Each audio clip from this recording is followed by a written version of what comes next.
So formal welcome. Good morning, everyone. Welcome to Happiness Day, I think it is, Ali. So you can see what my happiness is. It's in my background. So yeah, sitting in the bush by a nice boma fire, definitely my happy place. So anyway, that's just me. So welcome, everybody. Lee, do you want to kick us off?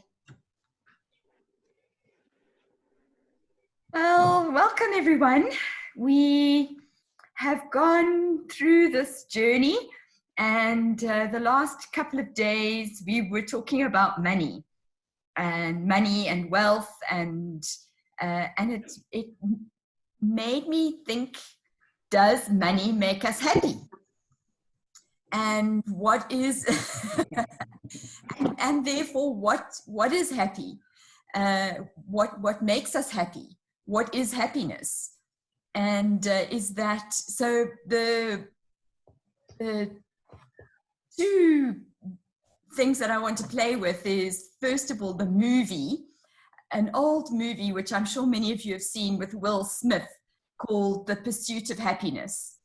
It's this true story of a man who loses everything and then works hard to get himself into a corporate job, really, and he becomes successful, and that's also to provide for his son. So it's also a relationship with his son. So the movie, sort of from a distance, it would look as if the pursuit of happiness is the hard grind and difficult process it is to become successful financially. Because this was a poor man who reached success. So the pursuit of happiness seems to imply that if you get to money, you've got it. Then on the flip side of that, an adventurer by the name of Chris Guillebeau. I don't know if I'm pronouncing his name correctly. It's a French name, Guillebeau. I'll send you the link. He's written a book called The Happiness of Pursuit. And he is saying it's got nothing to do with money. He sold everything. He took $100. He sold everything he had. I think he got a bike. And he toured the world. It wasn't an adventurer in the sense of he got sponsorship and everything. He just went off and he just started traveling. And in meeting people of all walks of life, he condensed what he believed was happiness was finding your purpose. And he spoke about it as a quest. The happiest people that he met were people who were either living their quest or on the journey of their quest to find their purpose, the pursuit, the happiness of pursuit. So I leave those two thoughts with you, and maybe Cecile's list of things that make her happy, to ponder what makes us happy and why. Great, thanks, Lee. Some interesting concepts there. Just a quick note, I'm assuming Itumeleng is actually Mpulelo, so it looks like he's stolen somebody's device in his house. So Mpulelo, if I got that right, you can edit your name on the chat, on the participants box if you want to, so people know who you are. Herman, I saw you waving your piece of cardboard with some writing on it at the camera. Does it make you happy standing at traffic lights with your piece of cardboard? And what? Do you want to tell us about that? It's actually a book called Authentic Happiness by Martin Seligman. He is a psychologist who started that whole movement of positive psychology.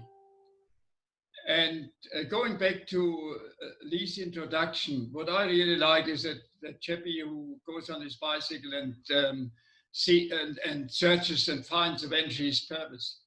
And I made a couple of notes earlier today, and I said, for me, happiness is discovering my passion, accept my weaknesses, expand my strengths. And because I think, at least the way I was brought up, we were always working on our weaknesses. And, if you do that perpetually, I think you you become depressed and you won't experience happiness. And today I believe there's a much stronger emphasis on expanding and well, discovering and your strengths and expanding on them, rather than living on what your weaknesses are. Yet, I think we need to be aware of our weaknesses, and yeah, that and having that purpose, which in my opinion should be passion-based, is definitely a very important ingredient for being happy. Thank you. Great, thanks, Herman. Let's come across to Cecile.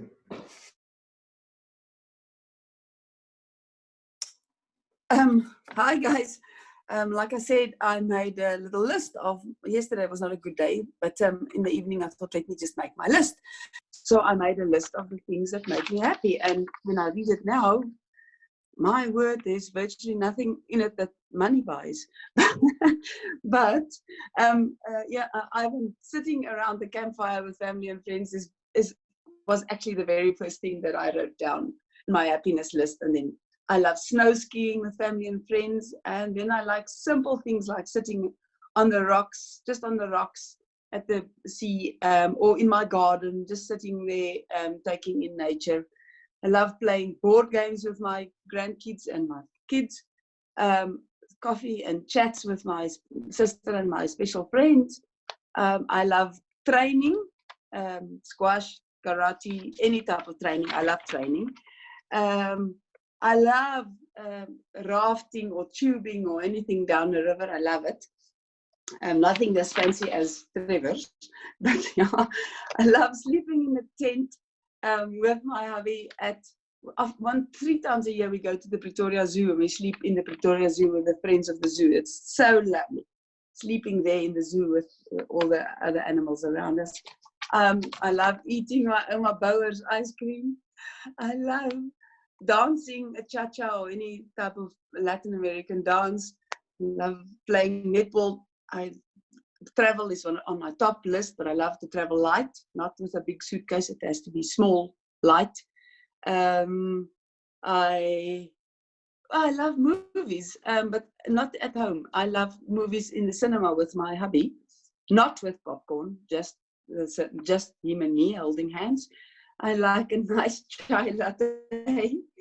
And surprisingly, I like doing DIY tasks. I like doing things around the house and painting this and painting that and making this and making that, including sewing. And gardening is also highly lucky for me. And then I thought, oh hell, I better do something about business. I like that when I see a happy customer, when we've done something there and the customer is happy, that's a good feeling. Yeah, so that's my happiness list that far. Great, thanks, Cecile. And tell me, how did it make your day finish off after you'd written that list? Yes, it lifts your mood completely when you actually sit and think about simple things that make you happy. It doesn't have to be the big things. No, so it really lifts your mood. There's definitely in it to go and actually put a pen to paper. Great, thanks, Cecile. Let's pop across to Sally. Morning, Sally. Your mic is muted, Sally. Sorry, guys. Morning, everybody. Okay, so happiness for me is okay. I've got a lot of things that make me happy, and if we're thinking, Lee, about money and about happiness, I watched that movie, Pursuit of Happiness. It brought me to tears. But I believe that happiness is not a goal, if I can say it like that. It's your journey, and there's a lot of small things that I find that make me happy. My children, for one, make me really happy. It just changes your life. And then you've got to I find small things in each day that make me happy. Connecting with new people definitely makes me happy. If I have to think about a holiday destination, I absolutely love going to the sea and just hearing the sound of the waves, and it just relaxes me.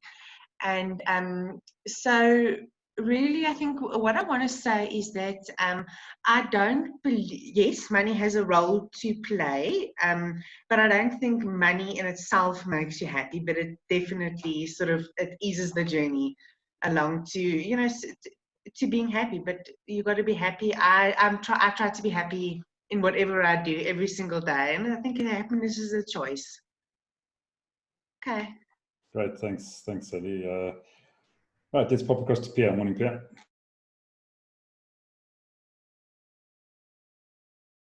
Morning, everyone. Yeah, I think like Sally was saying, happiness is a feeling, it's an emotion. So you can make a choice. Yes, I'm going to be happy today, or I'm going to be sad, or you know. So, and also circumstances plays a role. You know, you can choose that in the difficult circumstances, you can be joyful, you can be happy, or you can make it miserable for yourself. I think it's also a place of contentment. You are content with the situation where you are in now at the moment. That's all. Great, thanks, Pierre. Let's pop across to Kevin. Kevin, does it make you happy getting up at 7 o'clock in the morning to join us? 7 o'clock, often it's nearer 6 o'clock getting up to be ready for 7. Yeah, when happiness, apart from the obvious, I'm very happy with seeing my young granddaughter when I can, which isn't as often as it could be at the moment, of course. It's the simple things in life that find make me happy. Little things like I've got a passion for running again, which is something we have to do on our own at the minute. And in my running club, I'm a group leader, and it's makes me very happy being able to help others improve their running and encourage and support. That's one of my biggest buzzes at the minute. Other than that, there's simple things as well, like one of my best friends commenting on posts I put on Facebook or liking posts, but gives me a smile. And even I picked up a nice one this morning, which I wasn't going to be mentioning, but as it's happened, I'm a sleep apnea sufferer, so I have to be on oxygen at night. And as a result, I get a reading on my machine every morning as to how many times I've stopped breathing during the night per hour. And last night's score was the best I've had for a long time. It was 0.4, so I was very happy this morning with that. So, yeah, generally it's the simple things in life, or little things that make me smile, that overall combined make very happy. It's simple. Right, thanks, Kevin. Mbulela, let's come across to you.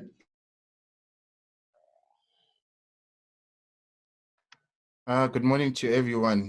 Yes, you're right, Ivan. I took my wife's laptop because my one decided that it's packing up.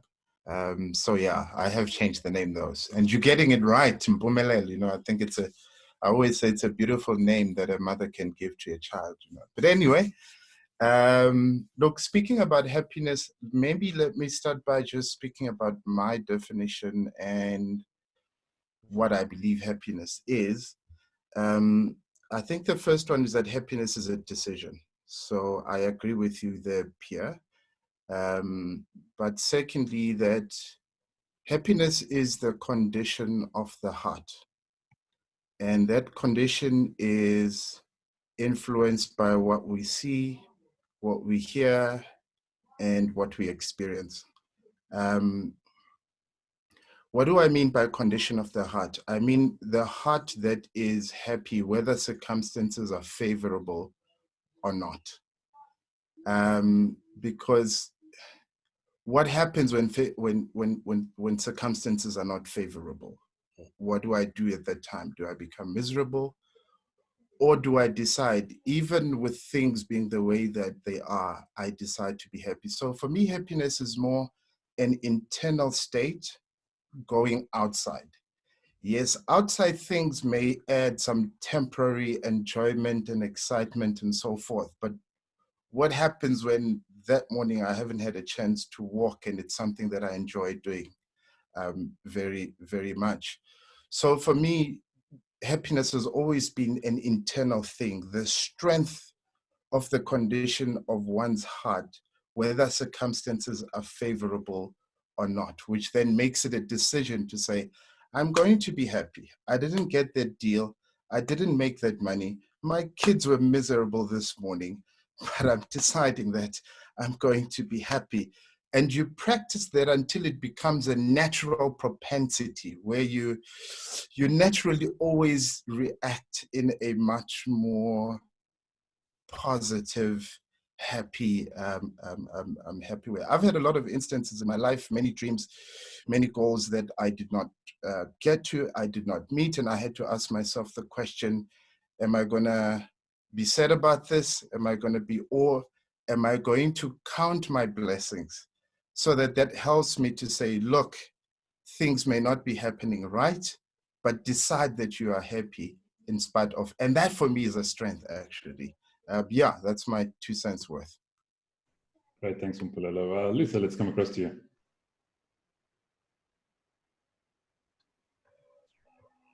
Morning.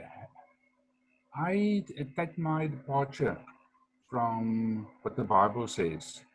Your treasure is where your heart is. And if you're with your treasure, you are happy.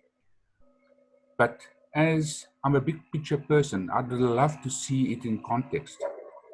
The Japanese diagram of Ikigai, I don't know if you guys have seen it before, gives the 4-dimensional view that you need to fulfill, to be in your Ikigai, your place of happiness, your place of being content.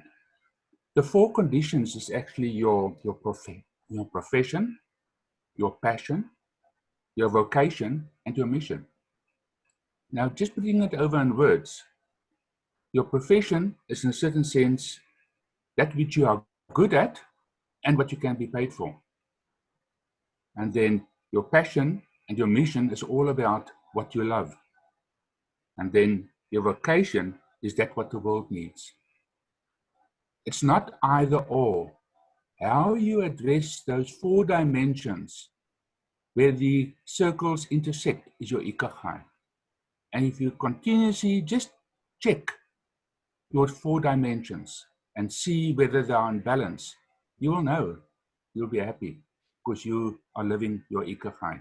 Thank you. Great, thanks, Luther. Cecile, I see you've got your hand up. Do you want to make a quick comment on that? Yes, please. My sister's partner suffers from depression. So he was the first person in our life that we actually learned that suffers from depression. But I know on this group, people have said that they have suffered, or they do suffer from depression. So people that don't suffer from depression, I think it's quite easy to say, you just think yourself into a happy place. So I would like people that do suffer from depression to maybe share their personal feelings about that. And especially if someone just said that, you can just tell someone, just be happy. Now, if you don't suffer from depression, yes, that can work for you. But I think if you do suffer from depression, you can't. Okay, thanks, Cecile. Steve, let's come across to you.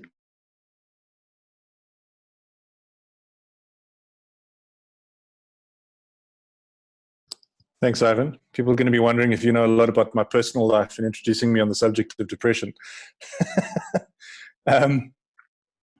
Cool. Cecile, thanks for that question. I'll take a stab at it. As a teenager and a young adult, I suffered a lot from depression, and I work a lot with depressed people at the moment as well. And so I have sort of the internal and the external experience of that. And so I think, although I'm really not trying to devalue the perspective through this comment, although the idea of choosing your happiness and happiness coming from inside, etc., that has been covered, I completely resonate with and I think is completely valid. A clinically depressed person finds that incredibly difficult to access. And then if you move sort of back from clinical depression through the sort of other stages of depression, it's not always as simple for that individual to access that. In my experience, I do think there are people that learn patterns of depression as a coping mechanism. And so that becomes a way in which they see the world. And so you can change that by being challenged to think differently internally, depending on the modality that you use to sort of attack that angle. But yeah, for clinically depressed people and people who are prescribed medication, it's not as simple as just making the choice.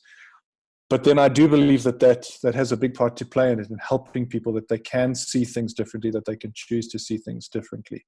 And so happiness becomes quite complex when you factor in all of these different perspectives. So I don't know if that's helpful, Cecile, in terms of your question input. Great, thanks, Steve. Yeah, I think it's a very complex subject, and we'd probably spend days, if not weeks on it. So thanks for the input. Stella, let's come across to you. Morning, everybody. So, Lee, when you started talking about purpose, I smiled because that was one of the things that I wrote down. And then Luther just summarized and encapsulated exactly what I wanted to say. For a long time in my life, I didn't know what my purpose was. And I think it was only after my divorce that it was alone and had a lot of time to reflect. And only recently, I realized what my purpose is, and that is to help others. And what Luther said about the dimensions of your purpose, and I think that is what led me to become a mediator, because I want to help other people to be happy and to help other people. And funny enough, yesterday I got my first mediation case and I think I'm going to get a lot of them now, where couples, especially women, don't get their maintenance from the husband because they've lost their jobs. And I can actually help them via the court to gain some access into maybe pension money, etc. There's different options. But when this woman came to me and she spoke to me, and she didn't even know that I can help her, and she said she doesn't know what she's going to do because the last time she got maintenance was in February. And we were talking, and then I said, but I can help you. I can help you to get that arrear maintenance. And when I told her that, afterwards, I thought about it. I was more happy to be able to help her than I was. This is my first mediation case. And and then I realized, yes, this is the right thing that I'm doing. I want to help people, and by doing my new business, I'm actually getting money paid for it, as Luther is saying, and by that I can help other people. But also, I also love money, but I love money because money then enables me to help other people again. And I want to be successful, not just for my own well-being, but also so that I can help other people. So, and then another thing that I actually think after my divorce, I started rediscovering myself again. And I never used to like gardening. I started doing gardening, and it makes me so happy. It is, if you told me 5 years ago I would love gardening, I wouldn't have believed you. So that also makes me happy.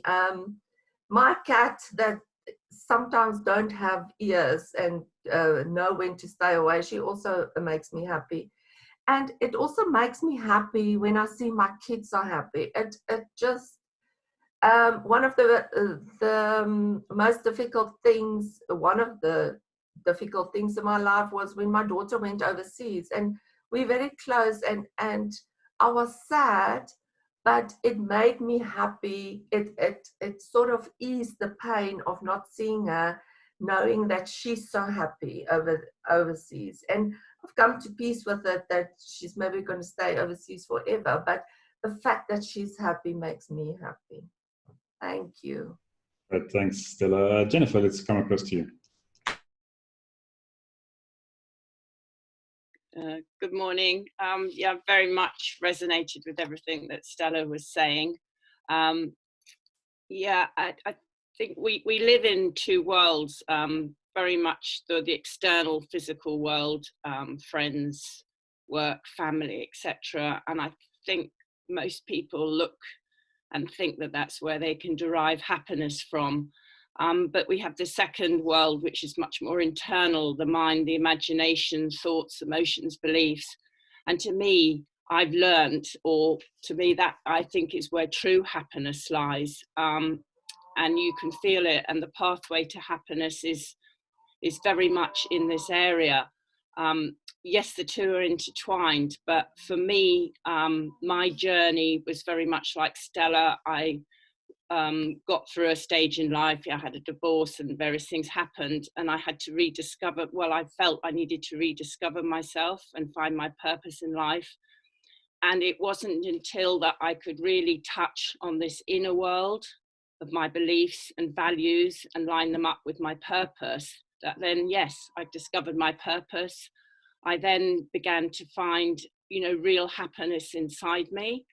And you can look at it from the sort of spiritual side, or yes, through Jesus and the sort of love that he has. And I just feel happy every day now. And I don't really mind what's thrown at me, because I can go into, I go into my inner self. And when I make a mess of things and I'm shouting and I'm angry, I think, hang on a minute, what's this all about?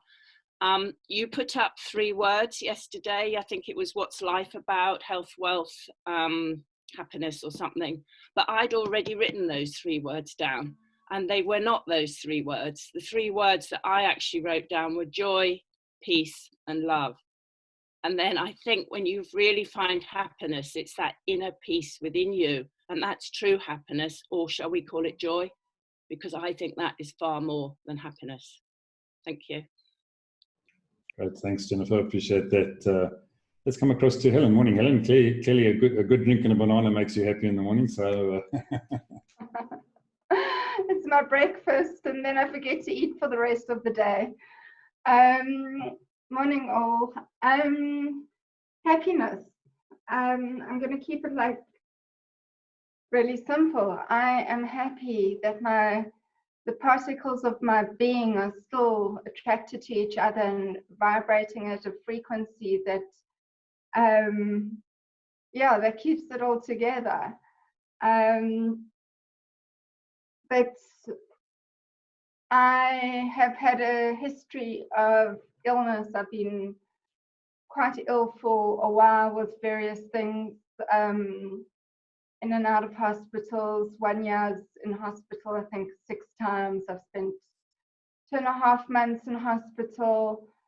So, I mean, I get joy when I'm walking up a little hill and I can do it. Like I go, oh, I'm walking up a hill. This is amazing. The realization that I can. Now, thank goodness, thank any God, Jesus, God, Hashem, whoever it is, I don't mind, that I can do more than just walk up a hill. And that makes me happy. I'm working with Tony Robbins, 6 Human Needs, going a little bit deeper into that. I don't know if anyone has gone into that. So certainty and uncertainty. So you've got healthy uncertainty and you've got unhealthy uncertainty. Healthy uncertainty is where you sabotage stuff just to make it rocky. And so significance, are you significant? How are you significant? Contribution. So what are you contributing to the world? And I think when it comes to contribution, connection, and growth, I think these are the things that really make a human thrive. Are you connected? Are you connected spiritually? Are you connected to family? Are you giving of yourself to the world in more than an expected way, or more than a normal way, or more than a survival way? and growth. Are you growing? And this is what brings you, well, for me, it brings me joy. I love growth, I love learning, I love contributing. These are the things that really make me excited. But I set the bar low, you know. I'm happy that I can walk up a hill. I'm happy that every other day I take my dog up like a little staunch hill that I've got in my area at about 4 o'clock. Yeah, and this makes me happy. Great, thanks, Helen. Appreciate that. Solomon, good morning to you. Let's come across to you on your thoughts. Morning, everybody. My definition of happiness, it's complex. So I replace happiness with the word satisfaction. In other words, I'm saying, when am I fulfilled? So my definition to this is being able to display who I am without striving. That's what happiness or being satisfied means for me. And so I divide it in a couple of compartments. The first one is my own satisfaction. When I read, I'm actually fulfilled because I'm acquiring knowledge. It's something I like, something I enjoy, something I've been doing for a while. When I sing, which one day I'll sing for you, I find myself satisfied inside. I find myself happy. I feel like I've uplifted something amazing, sort of like a weight within me that makes me to stand and approach life in a different way. And then the other category that makes me satisfied or fulfilled, it's giving of my time, assistance to another, making a difference to other people, being able to see scales falling off when I'm having discussions with others. That really makes me to feel satisfied. And the last one, it's when I'm doing a teaching or a training and being able to unpack things that other people were not being able to understand. So yeah, I don't think it's easy to define happiness indeed, but that's my side. Great, thanks, Solomon. Appreciate that. Trevor, let's come across to you. Then I think I've got everyone. If I haven't got you, please just put your hand up and let me know. But I think we've got everyone. So Trevor, over to you. So it just shows how different we all are, because Solomon, when I stop singing, everyone gets happy. And let me tell you how complex my definition of happiness is. It's exactly the same as my definition of success. Happiness is whatever you want it to be. And so I'm afraid I'm not as deep and academically intellectual as everyone in this environment. My book is 300 pages, of which 299.75 of a page, you see, I can't even get the decimals right, are blank. Happiness is whatever you want it to be. Thanks, Trevor. Yeah, interesting way to end this off. So yeah, can you distill it down to that 0.37? What was it? One quarter of your last page. I also can't get it right. So,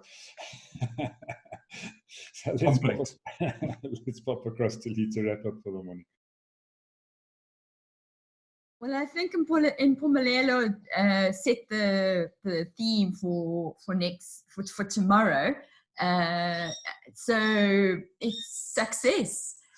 Trevor said, you know, and it's funny, I'd already thought about it, and then Trevor brought up happiness and success. And so we're going to do Mpumelelo tomorrow,